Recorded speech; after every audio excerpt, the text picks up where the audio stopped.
Hello everyone, Memory here. Today I'm gonna be talking about probably the strongest character that I've ever made so far. To start the video off, here is a clip of me fighting Cyrus. Bear in mind that I'm not exactly mechanically good at this game, so if I'm able to do it with this character like this, most people probably can as well. When I was fighting this Cyrus, I was seriously thinking that it has been nerfed this league, but I've confirmed with some people and no, it hasn't. So I'm kinda proud that I somehow managed to make this pretty powerful character. And here is a clip of me doing a very juiced up map. This is a tier 16 60% delirium with 4 scarab, watchstones, sextants, Searing Exarch, influence, everything. And other than one of the delirium boss took a while to kill, this build seems to be doing just fine. The Call of Steel and the reflections are doing most of the work when it comes to clearing the map. All you have to do is shoot once at the general direction of the mob pack and quickly use Call of Steel. You will see the entire pack disappears just like that. And the good thing is, the more number of mobs in a pack, the more damage you do, and the bigger area it clears as well. Even though this is a short to mid-range character, sometimes it can even clear packs off screen. This build is League Start viable, but it's not the easiest or the fastest build to League Start with. So use it to League Start if you're not in a hurry, and this build should serve you well until the end game bosses. However, there will be quite a bit of changes you need to make if you are starting from scratch. So I wouldn't recommend new players or anyone who would get lost in the middle of this video to use this as a League starter. With that said, I didn't have too much of a problem league starting with this character, because there are a lot of very cheap substitutes you can get while leveling, and I will be briefly talking about them in this video. And as always, both versions can be found in the POE down in the description, so you can follow along if you do decide to try this character out. I paid around 30 exalts in total to date as a league starter. However, the price tag have drastically been reduced now that we are about 3 weeks into the league. So let's start with looking at the gears that I'm currently using. First of all, we have Paradoxica, the highest DPS one-handed unique sword. I bought mine for 4 exalts, but now it's 1 exalt or less. Ideally, you want to get the bleed physical damage prefix and the strength and intelligence crit chance suffix. The strength and intelligence here is needed just to bump our stats above the requirements. So unless you can somehow make up the stats somewhere else, you need to get this specific version of the sword. Next, the Savior Sword, which summons a maximum of 2 minions that uses the same skill that you are using. It's not exactly tripling your damage, but they are still very helpful in almost every situation. I bought this sword for around 3 exalts early in the league, and now you can get it for 20 chaos. And then we have the Carcass Jack armor, because area of effect is one of the core mechanics that makes this build function. So this is pretty much a must.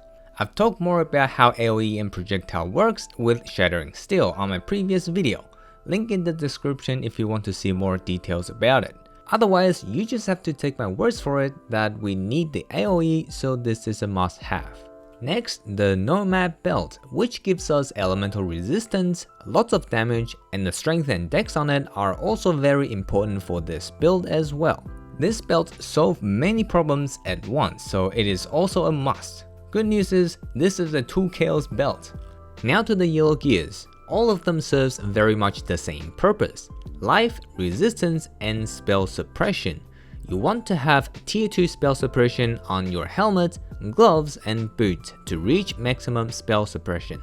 And just fill the rest of the gears with as much resistance and life as possible. I suggest to always find these gears with an empty suffix, so you can craft your hybrid chaos resistance depending on which elemental resistance you happen to lack. There are a lot of freedom here for you to max these resistances, so this shouldn't be too expensive to get. Note that you will want the prefix of your amulet to have strength and intelligence, because this build really lacks some stats. And for the anointment, get the mark for death for the calling strike. Also, for one of your ring, you want to craft the reduced mana cost for non-channeling skill. otherwise you will run into some mana issues fairly often.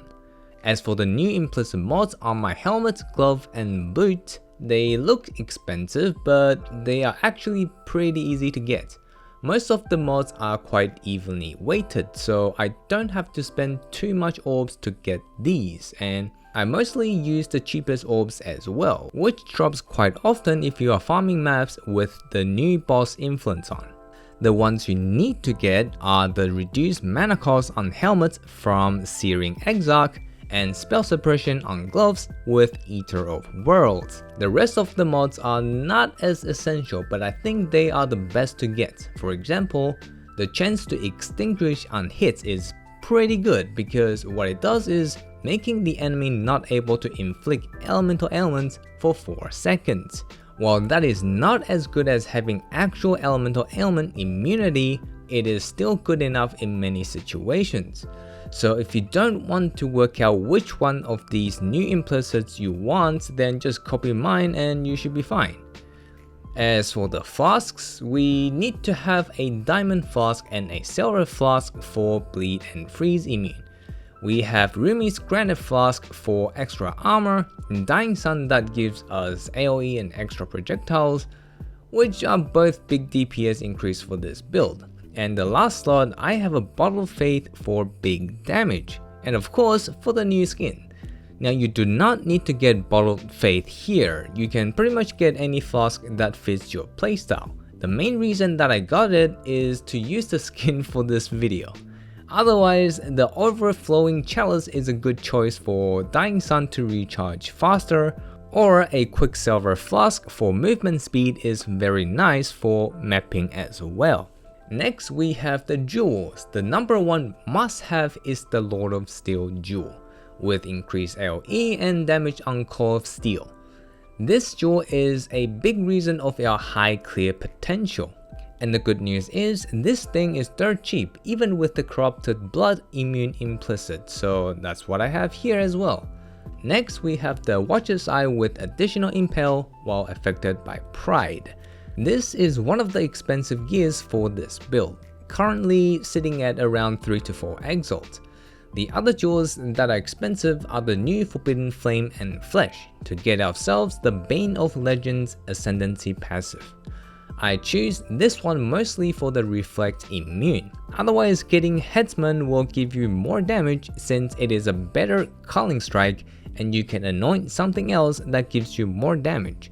The Forbidden Flesh is around 2 exalts, while the Forbidden Flame is around 7 exalts. So yeah, if you don't have all 3 of these expensive jewels, don't worry, there is a cheap version of this build costing less than 5 exalt. That's gonna get you to at least low red maps, which I'll show you how to find them later. As for the class of jewels, the large one is your Battle Hardened, Force Multiplier, Iron Breaker, Large Physical Cluster, which is around 1 exalt. The medium clusters are 2 area damage clusters with Magnifier and Towering Threat, which are actually pretty cheap at around 30 chaos. So, where to find the cheap version of this build to copy? Well, in my POE you can just choose the drop down menu here and here and pick the one called the cheap. And you'll see that all the expensive jewels are gone. The weapons are swapped with 2 Dreadbeaks instead. And the yellow gears are using tier 3 elemental resistance, which will be a lot cheaper to buy as well. You will also want to look at the skill links that is labeled the cheap, which basically swaps brutality with increased area of effect. On paper it looks like it does less damage, but in practice you will feel the opposite. The cheap version has around a third of the damage compared to the good version, but it should be enough to get you to at least tier 11 map or maybe better. It should be just as tanky as well since not much defense are stripped away in the cheap version. Next up we have our passive tree. This is the tree for the cheap version.